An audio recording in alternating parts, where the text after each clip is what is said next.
wabarakatuh. Para pemirsa Jawa Pos TV yang mendapat rahmat Allah yang Maha Kuasa. Menulis adalah pekerjaan yang abadi. Kenapa? Kita bisa mengkonstruksi narasi sebuah peristiwa masa lalu seperti cerita sejarah karena adanya catatan masa lalu yang bisa kita jadikan rujukan. Nenek moyang kita dahulu walau hidup penuh kesederhanaan, tapi telah menuliskan pesan kehidupan yang demikian indah. Menggambar di sebuah goa, kemudian teknologi semakin berkembang membuat prasasti. Menulis di lontar, salah satunya adalah dengan tujuan memberikan legasi yang bermanfaat bagi anak cucunya.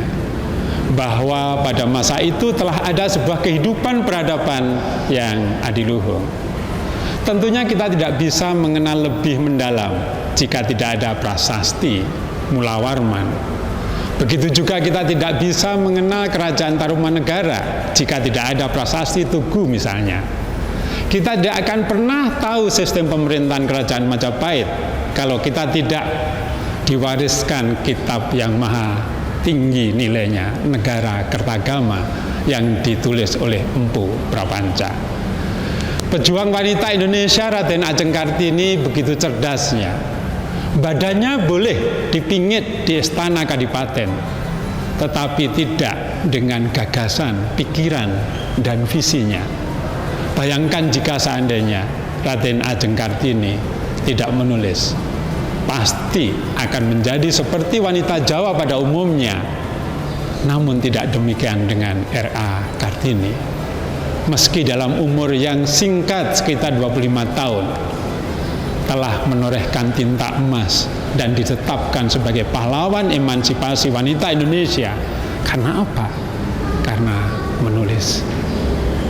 Begitu juga bapak bangsa ini juga telah memberikan teladan kepada kita sebagai pribadi yang terpelajar, juga pejuang dengan menyebarkan gagasannya dengan menulis. Lihat berapa buku yang telah dihasilkan oleh Bung Karno, juga beberapa buku yang dihasilkan oleh Bung Hatta, Muhyamin, Tan Malaka, Hamka, dan lain sebagainya. Agama kita mengajarkan ayat Al-Quran yang turun pertama adalah surat Al-Alaq ayat 1-5. Ayat pertama menyebutkan Iqra bismi rabbikal ladzi khalaq. Bacalah dengan menyebut nama Tuhanmu yang menciptakan. Ini sebuah pesan yang sungguh mendalam bagi kita umat Islam, membaca dan menulislah. Para pemirsa Jawa Pos TV yang berbahagia, menulis itu memonopoli kebenaran. Betapa menderitanya bila suatu bangsa tidak ada budaya menulis. Dan yang bersedia menulis adalah orang-orang yang kurang baik niatnya, yang didasari hanya untuk kepentingan dirinya dan kelompoknya, bukan bangsanya.